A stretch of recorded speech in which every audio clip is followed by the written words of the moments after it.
Assalamualaikum warahmatullahi wabarakatuh. Selamat siang sahabat Dava Helmet dimanapun kalian berada. Siang hari ini gue akan memenuhi permintaan daripada para viewer Dava Helmet 99 tentang komparasi dan seberapa bagus build up daripada si helm ataupun kedua helm yang ada di hadapan gue saat ini. Simak sampai dengan selesai, berikan komentar di kolom yang ada di bawah ini, dan juga jangan lupa nyalakan tombol loncengnya. Satu lagi, subscribe biar kita terus semangat untuk memberikan informasi-informasi terkait helm lainnya ke kalian semua. Oke sahabat Dava Helmet 99, di hadapan gue yang tadi gue sampaikan ada dua buah helm yang ini digadang-gadang adalah helm replika dari helm yang sekarang sedang booming. Ya, tentunya kalian sudah mengetahui helm apa yang gue maksud. Dan di sini, di samping kanan gue sudah ada DJR Osaka yang sudah ditutupi dengan logo ataupun emblem KYT. Ya, kemudian di samping kiri gue ini sudah ada Gitu Optimax ya, yang sudah memakai visor Venom. Nah, seperti yang tadi gue sampaikan, konten kali ini gue memenuhi permintaan dari sahabat-sahabat Dava Helmet 99 yang menanyakan, Bang, untuk si Gitu itu build up-nya secara overall-nya seperti apa sih? Nyaman atau tidak? Dan terus juga ada ya seperti ini pertanyaannya. Dan kemudian juga ada yang menanyakan, Bang, antara Gitu dengan DJR Osaka ini jauh lebih baik mana sih kualitasnya? Seperti yang di sini pertanyaannya ya. Nah, pasti banyak pertanyaan-pertanyaan yang lainnya yang memang masuk ke gue ya, ataupun ke Dava Helmet 99. Nah, baik sahabat, di dua buah helm ini memang memiliki sebuah kesamaan dengan helm-helm original, yaitu IMK Dynamic ya, yang jiplak oleh si G2 Optimax, dan KYT Kyoto yang dijiplak oleh si DJR Osaka. Nah, kalau kita berbicara daripada build up ataupun juga bahan yang digunakan oleh kedua helm yang ada di hadapan gue ini, gue akan lari dulu ke si DJR Osaka ya. Oke sahabat, untuk si DJR Osaka ini memiliki kemiripan daripada eksteriornya mencapai 90% atau lebih ya dengan si KYT Kyoto ya. Nah, untuk si bahannya sendiri ini masih menggunakan termoplastik ya, sama halnya dengan si KYT Kyoto. Dan perbedaannya itu sangat ketara banget ya, dari ventilasi yang di atas ini ataupun yang di jidat, dan kemudian juga ventilasi yang ada di belakang. Nah, untuk ventilasi yang ada di bagian depan ini hanya sebatas hiasan belaka, dan ini tidak berfungsi ataupun tidak bisa ditutup ataupun dibuka. Artinya ini hanya sebatas variasi saja dan ini tidak memiliki fungsi apapun. Nah, kemudian untuk ventilasi yang di belakang seperti apa? Ini pun juga sama, ini tidak memiliki fungsi apapun. Ya, jadi ini semuanya tidak berfungsi ataupun tidak tidak bisa membuat sebuah sirkulasi udara yang masuk ke dalam helm dan mengeluarkan ke luar helm.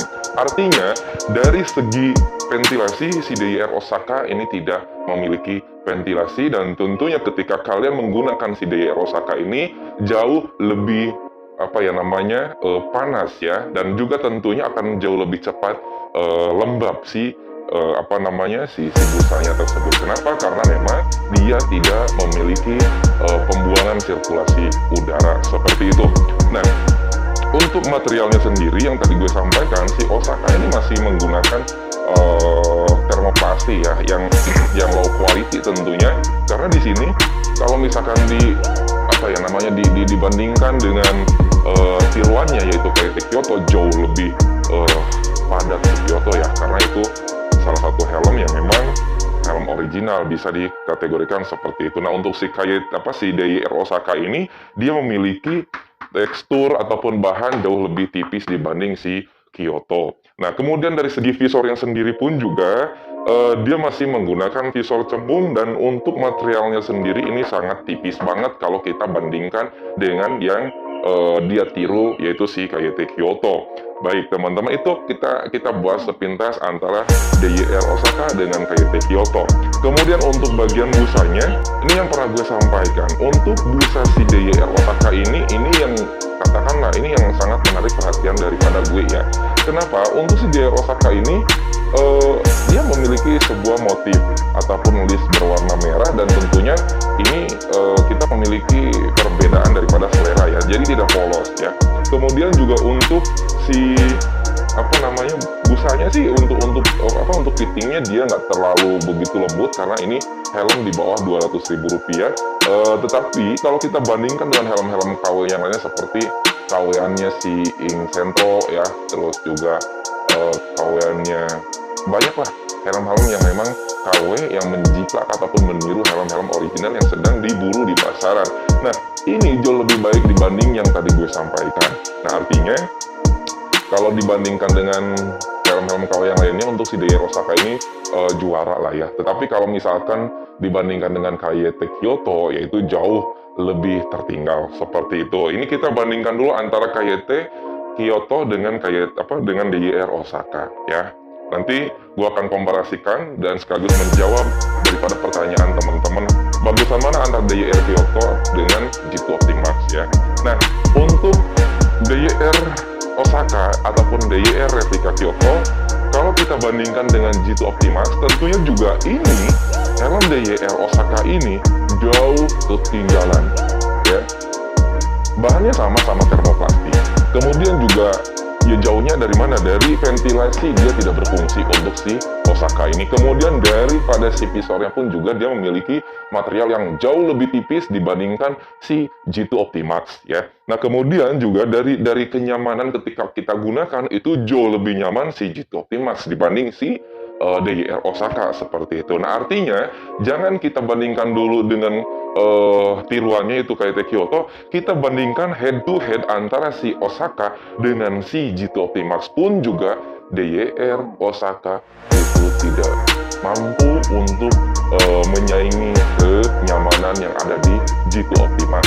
Oke ya, ini kita kesampingkan untuk si JR ini karena memang ini helm masih jauh dari kata nyaman ya. Nah, kita beralih ke G2 Optimax ya. Nah, yang tadi gue sampaikan ada beberapa pertanyaan yang masuk seperti yang ada di samping sebelah sini ya, bisa kalian simak. Untuk si G2 Optimax ini ya, bahannya sama, masih menggunakan daripada termoplastik. Kemudian juga kalau kita bandingkan dengan si INK Dynamic, tentunya ini gue harus katakan sejujurnya, ini mungkin dia mendekati 87% dari tingkat kenyamanannya seperti halnya si Ing Dynamic seperti itu. Tapi kalau misalkan kita berbicara sampai dengan 95%, gue nggak berani ya, karena yang gue alami, dan ini memang jujur aja gue sengaja gue beli untuk review dan gue pakai pribadi ya, dan sejauh ini gue pakai untuk si G2 Optimax ini memang nggak ada keluhan ya ketika gue gunakan seperti itu ya, baik daripada si kedap suaranya, kemudian juga dari fittingnya yang ada di kuping, terutama kalau ini kan kalau si JR Osaka ketika kita pakai satu dia akan terasa ngacung dipakainya kalau untuk JR Osaka. Kemudian juga fitting daripada pas busa kupingnya itu dia tidak tertutup rapi, sehingga si besi yang ada cantolannya itu untuk safety beltnya ya, ataupun pengamannya itu akan mengganggu ke kuping kita, tentunya akan merasa sakit ya ketika digunakan untuk si JR Osaka. Tetapi kalau si G2 Optimax sejauh ini gue gunakan, ini mau berapa ya?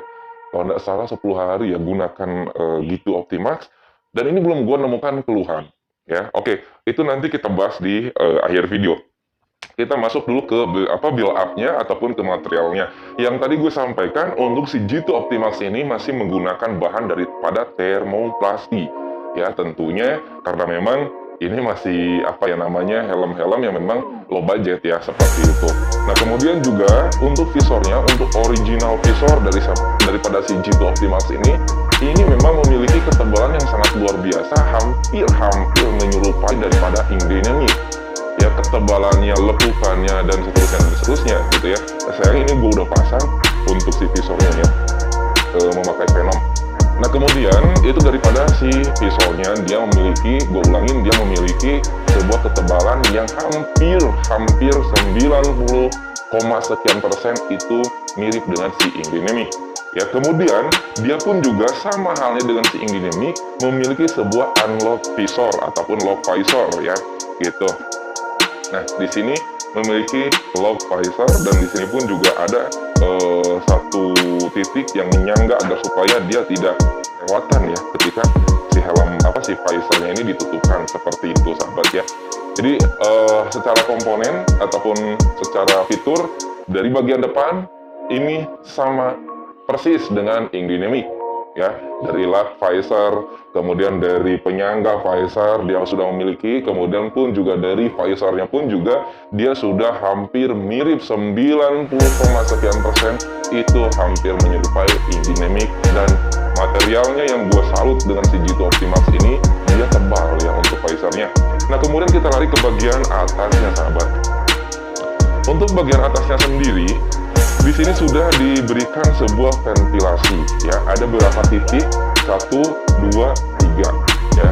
Nah, untuk si airflow-nya ataupun ventilasi udara bagian jidat ini berfungsi dengan baik seperti ini. Tuh, bisa kalian dengar ya. Ntar gue deketin ya biar kalian dengar. Ini nutup, ini buka. Nah, artinya untuk si G2 Optimax ini sudah dilengkapi dengan ventilasi udara sehingga dia ada untuk sirkulasi udaranya seperti itu, agar supaya helm kalian tidak lembab dan tidak bau tentunya. Dan kemudian untuk di belakangnya dia sudah memiliki ventilasi di sini ya. Dia memanjang saja. Kalau untuk yang ini cuma variasi ya, lukukan-lukukan biasa. Tapi di sini di bawahnya itu memiliki bolong untuk outputnya seperti itu sahabat. Nah, jadi gue katakan barusan di depan, kalau untuk si DJI Osaka jangankan dengan DJI Kyoto, untuk G2 Optimax saja ini sudah jauh tertinggal, padahal harga modalnya itu sama seperti itu ya sahabat. Nah, kemudian untuk si G2 Optimax ini ada beberapa fitur yang tidak dimiliki oleh si INK Dynamic. Contohnya dari double visor. Si G2 Optimax ini sudah memiliki double visor ya. Seperti ini bisa kalian simak. Yang ini double visor sahabat. Dan untuk tuasnya sendiri ini cukup lumayan halus ketika kita naik turunkan ataupun buka tutup seperti itu ya. Nah, itu daripada si G2 Optimax sudah memiliki double visor yang tidak dimiliki oleh si Ink Dynamic. Kemudian kita lari ke bagian sahabat, gua ralat untuk si ventilasinya ini sudah 1, 2, 3, 4 ya untuk outputnya ya. Ini ada 4 titik untuk mengeluarkan udara dari dalam ke keluar seperti itu. Kemudian kita lari ke bagian fitting dan juga interiornya sahabat ya. Nah, seperti ini sahabat, nanti gue buatin sinematiknya ya, kalau gue inget ya. Nah, untuk fitting daripada si G2 Optimax ini ataupun si busanya ini seperti ini bentuknya, dia hanya polos saja, tidak seperti Ink Dynamic yang memiliki garis orange di dalam helmnya ataupun di bagian busanya seperti itu. Nah, kalau untuk si G2 Optimax ini dia hanya polos saja ya sahabat ya. Kemudian di sini pun juga sama untuk busanya, ini kita bisa buka dan kita bisa cuci ketika helm kalian kotor agar supaya helmnya tetap terawat dan wangi seperti itu. Nah, terkait masalah material yang dibenamkan oleh si G2 Optimax dari busanya ya, mungkin kalian sepakat kalau untuk bagian busa tentunya jangankan G2 Optimax yang memang ini menduplikasi dari bentuknya si Ink Dynamic, dari KYT pun maksudnya itu tidak bisa melebihi kenyamanan busanya yang ada di INK. Ya, artinya si INK memang memiliki sebuah busa yang nyaman ketika kita gunakan dan jauh lebih lembut dibandingkan helm-helm kompetitornya seperti itu. Nah, untuk si G2 Optimax ini teksturnya agak sedikit kasar karena memang dia memiliki lubang pori-pori yang sangat besar ya sahabat. Kemudian untuk front pan-nya pun juga ini kalau dibandingkan dengan balik lagi si DJI Osaka masih jauh, dia nggak bakal bisa nyalip ke si G2 Optimax pun, apalagi ke yang dia jiplak seperti itu ya. Nah, kemudian di sini di bagian busa belakang ini sudah dilapisi oleh kulit sintetis sahabat. Nah, artinya untuk si G2 Optimax juga ini sudah menggunakan microlock untuk safety belt-nya ataupun pengamannya, dan tentunya kalau kita gunakan yang tadi gue katakan, ini gue udah gunakan mau 10 hari dan memang sengaja untuk konten dan ketika gue coba untuk review kekedapan udaranya dan kenyamanan ketika digunakannya, akhirnya gue putuskan ini untuk gue pakai secara pribadi. Why not lah, kalaupun toh orang lain, wah helmnya helm KW. Ya tetapi esensi kita memakai helm itu bukan antara KW ataupun original, tetapi esensi kita memakai helm ini adalah hanya untuk sebuah keamanan ketika kita melakukan berkendara ataupun memakai kendaraan, ya simpelnya agar supaya terhindar daripada hukuman tilang daripada polisi seperti itu. Nah, nanti akan gue coba buatkan ya videonya, barangkali masih ada, mudah-mudahan. Untuk kekedapan suaranya yang kemarin gue rasakan itu mulai ada siulan di kilometer 100 sekian ya. Ya, di kecepatan, maksudnya di kecepatan 100 sekian kilometer per jam. Kalau di bawah 100 itu masih aman, sahabat. Ya, untuk siulannya memang dia muncul ketika di atas 100 ya, minimumnya 100 km per jam mulai ada siulan-siulan seperti itu. Nah, artinya kalau kita simpulkan antara si G2 Optimus dengan Indynamic ya, ini mereka atau helm kedua helm ini maksudnya seperti itu, mereka akan muncul siulan di angka 100 km per jam ya, kecepatannya seperti itu ya. Artinya gue simpulkan G2 Optimus dia memiliki sebuah kualitas yang cukup baik, walaupun ini helm di bawah 500.000 rupiah, bahkan di bawah 400.000 rupiah ya, tetapi memiliki kualitas yang sangat luar biasa. Dan tentunya ini si G2 Optimus kenapa tidak bisa menjajarkan dirinya dengan helm-helm yang lain yang memang dikenal oleh teman-teman, ini helm KW, ini helm ori. Pada dasarnya sih tidak ke sana sebetulnya ya. Sebetulnya ini bisa dijajarkan seperti halnya pendataan baru yaitu NJS. Ya, NJS pun juga ini kan duplikasi daripada Falcon, daripada NFR, daripada NFJ ya, yang sekarang seperti yang ada di belakang gue yaitu Kairos. Nah, tapi dia bisa menempatkan dirinya di tengah-tengah pasar Indonesia sejajar dengan yang selalu dianggap adalah helm ori, yaitu KYT, INK, terus NHK, dan seterusnya. Nah, si G2 ini gue sih hanya sebatas memberikan sebuah saran untuk dari produknya. Ini sangat gue harus katakan, gue angkat jempol, walaupun dia helm yang memang selalu digadang-gadangkan helm KW, tetapi dia memiliki kualitas yang memang sangat baik, gue harus katakan seperti itu ya. Nah, mungkin untuk penjelasan daripada ataupun komparasi antara helm G2 dengan DJR Osaka, mungkin hanya itu aja yang bisa gue sampaikan. Apabila ada kekeliruan, mohon diluruskan di bagian kolom komentar. Dan kembali lagi terkait masalah selera, mau kalian pilih yang mana, DJR Osaka, G2 Optimus, atau INK Dynamic, bahkan sekaligus Kyoto, ya, itu ada keputusannya di tangan kalian masing-masing. Gue di sini hanya sebatas mengkomparasikan dan menjawab pertanyaan-pertanyaan dari teman-teman yang sudah melakukan pertanyaan. Artinya, kalaupun toh sekalian gue promosi, kalaupun toh kalian mau memiliki si G2 Optimus, DJR Osaka, Dynamic, masih ada beberapa stok, terus Kyoto-nya juga, Kairos, dan lain sebagainya, helm-helm lainnya, bisa kalian kunjung di link yang ada di bawah ini, baik di Shopee ataupun di Lazada ya. Jadi kalian tinggal kunjungi link yang berjalan di bawah sini. Dan juga satu hal lagi, jangan lupa klik like, subscribe, luruskan apabila ada kekeliruan penyampaian yang gue sampaikan. Oke, mungkin itu saja sahabat Dava.